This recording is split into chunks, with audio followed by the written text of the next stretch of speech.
I never thought the day would come when my own child would treat me like a burden. That's not how mothers imagine their lives turning out, is it?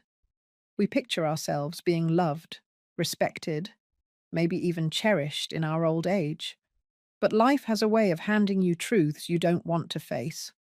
My name is Sylvia Grant. I'm 74 years old, and this is my story. Before I begin, I'd love to know where you're watching from. Go ahead and leave a comment, because one thing I've learned through all this is that we need each other's stories to feel less alone. Now, let me take you back. When my husband, Paul, passed away suddenly of a heart attack, Daniel was only 10 years old. I can still see him standing at the funeral in that too big suit, holding my hand so tightly as if I'd disappear next. In that moment, I promised myself I would give him everything. He was my only child, my reason to get out of bed, my purpose. Life was not easy after that. I worked 2 jobs for years, mornings at the elementary school cafeteria and evenings cleaning offices downtown. There were nights I came home with my feet swollen and my hands raw from scrubbing, but the sight of Daniel sleeping peacefully made every ache worth it. I skipped meals so he could have seconds. I mended his clothes until there was hardly any original fabric left. And when he wanted to join the school soccer team, I worked overtime just to afford the uniform and those shiny cleats he wore with pride. I remember one Christmas. Money was so tight that I could barely afford a tree. I decorated our little living room with handmade ornaments, scraps of ribbon, old buttons, anything I could find. Daniel unwrapped the second-hand bicycle I had worked months to save for, and his eyes lit up brighter than any Christmas lights. That memory fueled me through many years of sacrifice. As Daniel grew older, I tried to instill in him the values Paul and I had always believed in: kindness, humility, and gratitude. But something shifted when he went off to college. I noticed the calls became less frequent, the visits home shorter. When he did come back, he seemed different. He'd roll his eyes when I talked about the past, or he'd make comments about how I didn't understand how the world works now. Still, I told myself it was just youth. Every generation looks at the one before them as outdated. I kept sending him care packages, homemade cookies, knitted scarves, little envelopes of money when I had some to spare. And when he graduated, I cried tears of pride, not realizing those same tears masked the first cracks in our bond. Daniel landed a corporate job soon after and moved into a sleek apartment with his girlfriend, Melissa. I helped them whenever I could, even co-signing a loan once because he said it would help him build credit. Looking back, that should have been my first real warning sign. But at the time, all I saw was my boy trying to create a life for himself.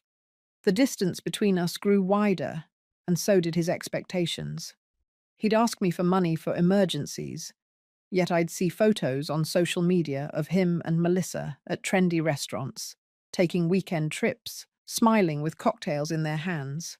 It stung, but I brushed it off. I convinced myself that's what parents do. They give, even when it hurts.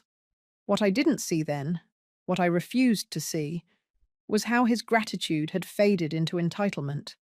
When I hinted once about how I was struggling to keep up with the bills on the old house, Daniel waved it off. "Mum, it's just money. You'll be fine," he said, his eyes glued to his phone. It was a casual comment, but it cut deeper than he realized, because it wasn't just money. It was my survival, my dignity, my independence.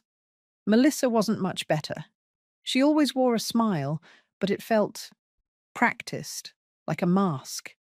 She'd say things like, "Oh, Mrs. Grant, you shouldn't be climbing stairs at your age," or "It must be hard to keep up a whole house all by yourself."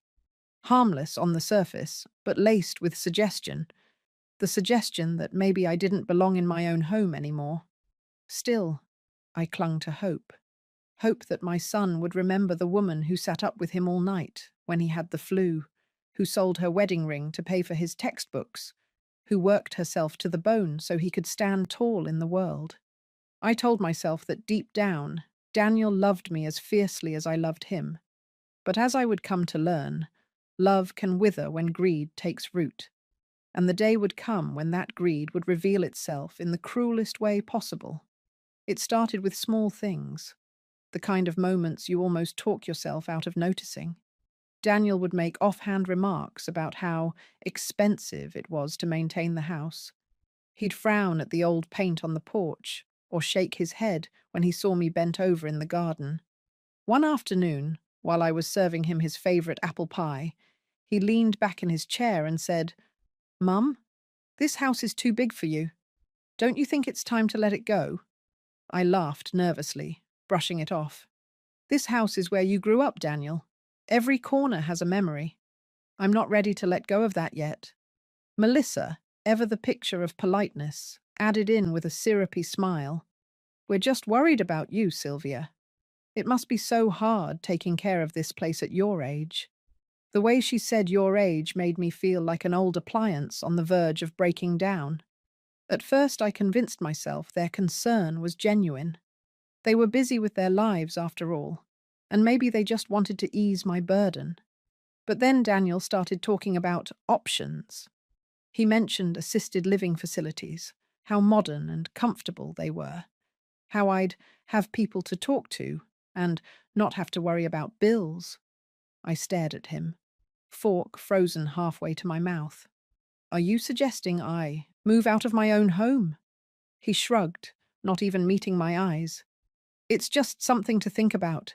You'd be safer there. And honestly, it's a smart financial decision." Those words, smart financial decision, lodged themselves in my mind like a thorn. Whose financial decision was he really worried about? Mine or his? The real turning point came when he asked me to sign some papers.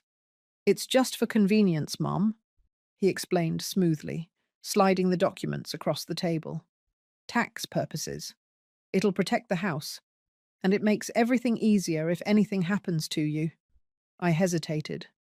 Legal papers were never my strong suit, and my hands trembled a little as I flipped through the pages. "Daniel, I don't understand all of this." He smiled, the way he used to when he was a boy trying to get me to buy him candy at the grocery store. "You don't need to, Mum. Just trust me. I'd never let anything bad happen to you." Those words, "trust me," were the same ones I'd clung to my whole life. I had raised this boy, loved him, sacrificed for him. So, against the quiet alarm bells ringing in the back of my mind, I signed. Weeks passed, and the house no longer felt like mine. Melissa began dropping little comments, almost like hints of a plan she wasn't supposed to share. "You know, Daniel and I have been talking about renovating. It would be so nice to update the kitchen, maybe open up the floor plan. Young couples love that. Young couples, not you, not your family." It was as if they were already imagining their lives here without me. I remember one Sunday when Daniel came over, walking through the rooms like a buyer at an open house. He ran his fingers over the banister, peered into the spare bedroom, even commented on how much potential the basement had. I felt a chill run through me as I followed him. This wasn't my son reminiscing about his childhood home. This was a man sizing up property he believed belonged to him. It was subtle, but I could feel my place shrinking. The living room, once filled with family photos, now seemed to be a place Daniel criticized for being too cluttered. The kitchen, where I had baked hundreds of pies, suddenly needed an upgrade. Even the garden I tended with so much love was too much work. Still, I clung to hope. I told myself he was just being practical, that he wanted to help me in his own way. But deep down, something darker whispered, "He doesn't see this as your home anymore. He sees it as his investment." One evening, as Melissa was pouring herself a glass of wine in my kitchen, she looked at me over the rim of her glass and said, almost too casually, "You know, Sylvia, you'd have so much more freedom if you didn't have to worry about this place. Imagine, You could live somewhere where everything is done for you. I looked her square in the eyes and replied softly, "This house is my freedom." She laughed, a little too lightly, and changed the subject. But her words lingered in the air long after they left that night. I began to feel like a guest in my own home. Every creak of the floorboards, every photo on the wall, felt like it was slipping away from me, and though I couldn't prove it yet, I knew in my heart that something terrible was coming. What I didn't realize was that I had already signed away more than I understood, and when the betrayal came, it would hit me like a blow I could never have prepared for. It happened on a Tuesday morning, one of those days that begins so ordinary you never imagine it'll split your life into before and after. Daniel called me and said, "Mum, let's go for a drive. You've been cooped up too much. Fresh air will do you good." I remember smiling as I slipped on my cardigan, grateful that he wanted to spend time with me. I thought maybe we were finally turning a corner, that my son was remembering I was more than just a responsibility. But as we drove, the scenery felt wrong. Instead of heading toward the park or the old diner we sometimes visited, he turned down a long road lined with buildings I didn't recognize. My heart gave a little thump when I saw the sign, Rosewood Assisted Living. "Daniel?" I said, my voice uneasy. "Why are we here?" He kept his eyes on the road. "Just checking out some options. No pressure. You'll like it, Mum. It's modern, clean, and you'll have people to talk to." My stomach sank. Options for what? He pulled into the parking lot, put the car in park, and finally looked at me. His smile was calm, rehearsed. "For you, Mum. It's time. You can't keep living alone in that house. It's not safe. Melissa and I think this is best." I felt the air leave my lungs. Best for whom? Inside, a cheerful young woman greeted us. "Welcome, Mrs. Grant. We've prepared a room for you." A room. My feet froze to the ground. "What do you mean, a room?" I didn't agree to this. Daniel put his hand on my arm, firm but not cruel. "Mum, please, don't make this harder than it needs to be." I wanted to scream, to demand he take me home. But then I saw it. A small suitcase sitting by the desk in the lobby. My suitcase. The one from my closet. My hands began to shake. You moved my things?" His voice was low, defensive. "Melissa and I thought it would make the transition easier. You'll be comfortable here, Mum. It's temporary, just until we figure things out." But I knew better. Temporary was a word people used when they didn't want to face the finality of what they were doing. The room they showed me was small, a single bed pressed against the wall, a narrow window overlooking a parking lot. It smelled faintly of bleach and loneliness, the kind of place people forgot each other in.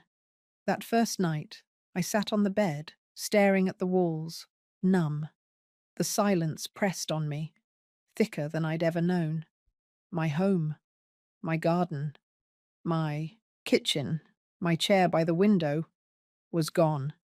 And my son, the boy I had sacrificed everything for, had left me here as if I were an old piece of furniture taking up too much space.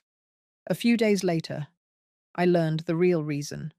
One of the nurses, kind enough to chat while checking my vitals, asked if I'd seen Daniel's vacation photos. I frowned, not understanding. She pulled out her phone, scrolling through social media, and there it was. Daniel and Melissa, smiling in sunglasses, tropical drinks in hand, standing on a beach in Hawaii. Caption: "Living our best life. Finally, some peace and quiet." Peace and quiet. The words felt like knives. Their peace was my abandonment. Worse, I noticed something in the background of one of their photos. The porch of my house, draped with string lights. They had thrown a party. In my home. The house I scrubbed, repaired, and bled for. The home that carried the weight of decades of memories. They stood on that porch as though it had always been theirs. That night, I couldn't sleep. The hum of the hallway lights, the muffled cough of another resident down the hall. the faint sound of a television someone had left on too loud. All of it felt like a cage. I lay there and thought of every sacrifice I had made, every skipped meal, every overtime shift, every holiday where I gave Daniel the best gift and settled for nothing myself. And now, here I was, eating bland food off plastic trays, while my son sipped cocktails on the beach. The betrayal cracked something inside me. It wasn't just about being put in a nursing home. It was about being erased, pushed aside so he could enjoy the life I had given him. I remember whispering into the dark, my voice shaking but steady enough for me to hear the truth in it. If he thinks this is the end of my story, he's wrong. He doesn't know who he's dealing with. Because what Daniel forgot was this. I was the woman who had built a life out of ashes once before. And if I could do it then, I could do it now. What he thought was my ending was about to become my beginning. The days at Rosewood blurred together, marked by the clatter of food trays and the shuffle of tired footsteps in the hallways. Some of the residents seemed resigned to this life, sitting quietly in the lounge with blank stares or eyes fixed on the television. But I wasn't resigned. I was angry, a kind of anger that settled deep in my bones, stronger than any ache of age. Each night, as I lay in that narrow bed, I replayed my life in fragments. The time I worked 3 weeks straight, without a day off just to pay for Daniel's school trip. The time I sold the last of my jewelry to cover his tuition deposit. The endless nights I stayed awake while he studied, bringing him tea, telling him he was destined for more. And this was how it ended? With him tossing me aside like I was an obstacle in the path of his comfort. I knew then I had two choices. Accept this quiet burial of my dignity, or fight. And I had never been one to lay down easily. The first step came from a woman named Joan, a retired nurse who had been at Rosewood for a few months. We struck up a friendship over breakfast, her voice sharp with wit that cut through the gloom. One morning, she leaned across the table and said, "You don't belong here, Sylvia. I can see it in your eyes. You're not done yet." Her words lit something in me. "No," I said quietly. "I'm not." I confided in her about what Daniel had done, how he convinced me to sign the papers, how my house no longer felt like mine. Joan shook her head. "That's elder exploitation, plain and simple. He can't just take your rights like that." That word, exploitation, rang in my ears. I hadn't thought of it that way. I'd thought of it as betrayal, cruelty, greed. But exploitation. That made it legal, tangible, something I could fight. Joan introduced me to her niece, who worked as a paralegal for a small firm downtown. With trembling hands, I dialed the number she scribbled on a napkin. That call changed everything. The lawyer, Mr. Whitaker, listened patiently as I explained. He asked for copies of the documents Daniel had me sign. I didn't have them. Of course I didn't. But I remembered enough details for him to recognize what had happened. If he pressured you into signing without proper explanation, and if we can show he benefited at your expense, we have a case, he said firmly. For the first time in weeks, I felt a flicker of hope. Mr. Whitaker arranged to meet me in person at Rosewood. I'll never forget the look on his face when he saw the small room they'd placed me in. "Mrs. Grant," he said, his jaw tight. "We're going to fix this." Over the next few weeks, we quietly gathered evidence. Whitaker discovered Daniel had used my funds, my retirement savings, to pay for part of that Hawaiian vacation. He also uncovered Melissa's plans to refinance the house once I was settled into permanent care. Every revelation made my blood boil, but it also strengthened my resolve. This wasn't just about getting my house back. This was about reclaiming my dignity. One evening, alone in my room, I pulled out an old photograph of Daniel as a little boy, his gap-toothed smile, his arm wrapped around my shoulders. I pressed the photo to my chest and whispered, "I loved you too much to see this coming, but you'll never take from me again." From that moment, I decided I wouldn't just let Whitaker fight this battle for me. I would be present. I would be strong.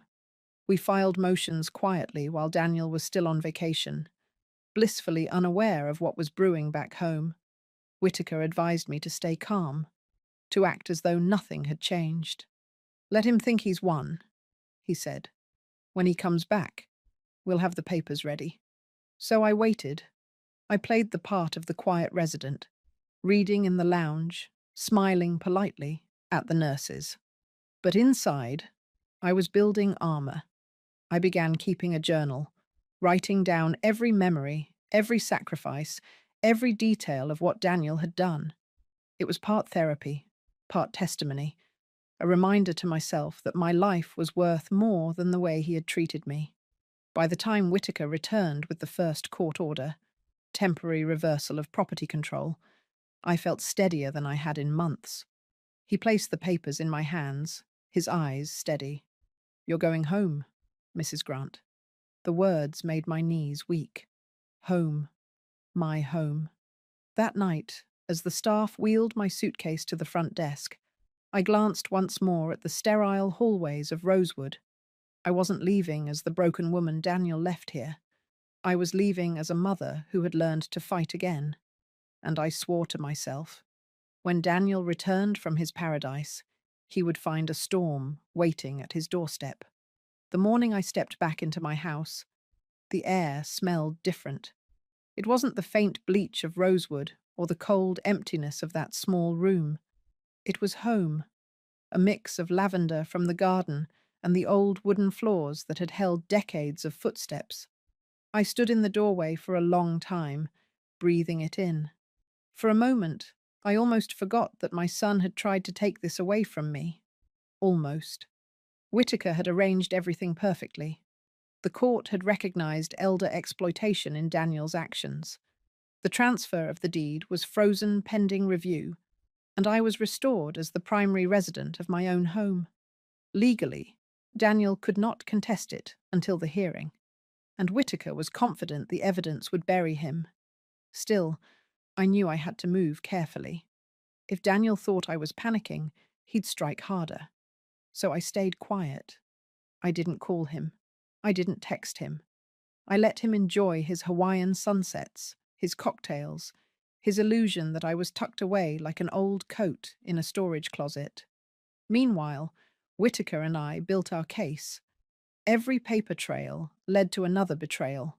Withdrawals from my savings, charges on my credit card for things I had never bought, emails where Melissa inquired about selling the property quickly. They had been planning this for months. The more I learned, the more I realized. This wasn't just greed. This was calculated. They had looked at me, the woman who had given them everything, and decided I was disposable. One evening, I sat at the kitchen table with my journal open, Whitaker's files spread out in front of me. My hands trembled not with fear, but with resolve. I wasn't just going to win this case. I was going to make sure Daniel understood exactly what it meant to underestimate me. I started small. I called the utilities company and restored all accounts to my name. I contacted the bank and flagged every suspicious transaction. Whitaker guided me through freezing certain accounts Daniel had been dipping into. Piece by piece, I took back control of my life. And then, almost with a sense of dark humor, I left everything else untouched. The porch lights Daniel strung up for his parties? Still there. The half-empty bottle of wine Melissa left on the counter? Still there. The note on the fridge about renovation plans? I kept it exactly where it was, because when they came home, I wanted them to walk into a house that looked familiar, until they saw me sitting there. Every day, I grew stronger. Joan from Rosewood called to check in, cheering me on. "You're doing what half of us only dream of, Sylvia," she said. Her words fueled me. I wasn't just fighting for myself. I was fighting for every elder who had been treated like a burden, every parent whose sacrifices had been forgotten. The week before Daniel's return, Whitaker came by with a stack of documents. He laid them on the table and tapped the top page. This, he said, is the final nail. The court order confirms you as the sole deed holder again. Daniel has no legal claim, and we've filed an abuse report. When he comes back, he'll have a lot more than you to answer to. I nodded, tears stinging my eyes. It wasn't just victory, it was vindication. But still, I wanted one more thing. Closure, a confrontation. He had left me without looking back, without a second thought. I wanted to see his face when he realized he hadn't beaten me, so I planned it, carefully. I didn't tell him I'd left Rosewood. I didn't tell him I was home. I let him think his plan had worked. The day before their flight landed, I cleaned the house top to bottom, not out of duty, but out of ownership. Every corner sparkled, every photo frame straightened. And then I set the legal documents neatly on the coffee table, ready for him to see. That night, as I sat by the window with a cup of tea, I felt a calm I hadn't felt in months. Not fear, not sadness, just strength. Because I knew, when Daniel opened that door, expecting to step into his house, he would find me waiting, and I would be the one holding the deed, the proof, and the power. He had sent me to a nursing home so he could sip rum on a beach. But when he returned, suntanned and smiling, I would be there to wipe that smile off his face. The day Daniel and Melissa returned was bright and warm, the kind of summer day when the neighborhood kids rode their bikes up and down the street, and the air smelled faintly of cut grass. I stood at the window, watching the taxi pull up, my heart beating steady but strong. This was it. The car door opened, and out they came. Daniel first, tan, relaxed, with that lazy swagger of someone who had spent 2 weeks in paradise. Melissa followed, wearing oversized sunglasses and dragging 2 enormous suitcases. They looked like a picture from a travel magazine, everything polished and smug. As they walked up the path, Daniel glanced at the house, smiling like a man admiring his property. My stomach turned, but I stood tall.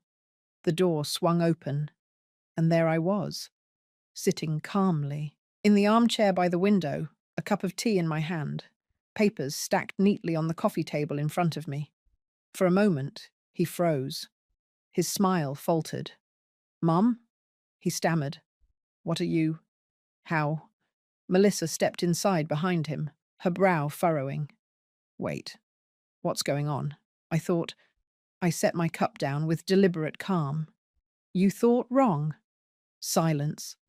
The kind that presses down heavy and makes every sound in the room sharp. The creak of the door closing, the hum of the fridge, the rustle of Melissa's silk scarf. Daniel cleared his throat, trying to recover his composure.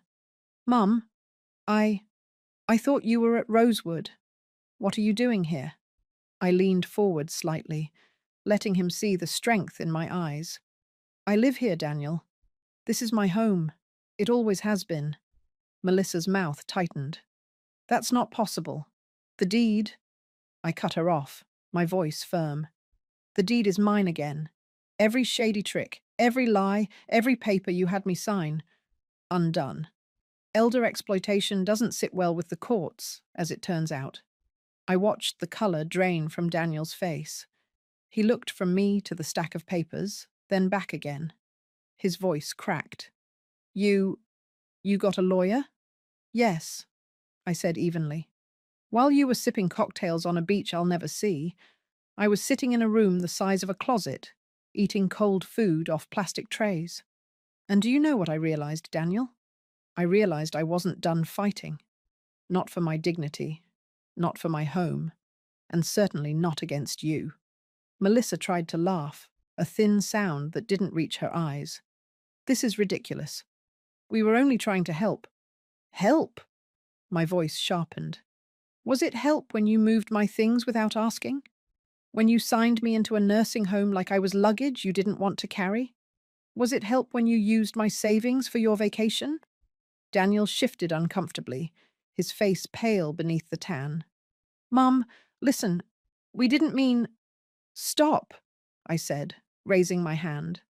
Don't lie to me anymore. You wanted me out of the way. You wanted this house, the money, the freedom. You saw me not as your mother, but as an obstacle. Well, obstacle removed. Not me, Daniel. You. At that cue, Whitaker, who had been waiting quietly in the kitchen doorway, stepped forward. His presence was like a thunderclap in the room. He carried a folder under his arm, his expression stern. Mr. Grant, Mrs. Grant. He addressed them coldly. I'm here as Mrs. Sylvia Grant's legal counsel. As of this morning, the court recognizes her as the sole owner of this property. You have no claim here. Additionally, there are pending reports of financial exploitation and elder abuse. I suggest you take this matter seriously. Daniel's mouth opened, then closed again. His voice was almost a whisper. You went to the police? Whitaker didn't flinch. The appropriate authorities, yes. Melissa's sunglasses slipped down her nose as her face flushed. She grabbed Daniel's arm. We should go. But I wasn't finished. I stood, my legs steady beneath me, and looked my son in the eye. Daniel, this house sheltered you when you had nothing. These walls heard your laughter, your tears, your dreams.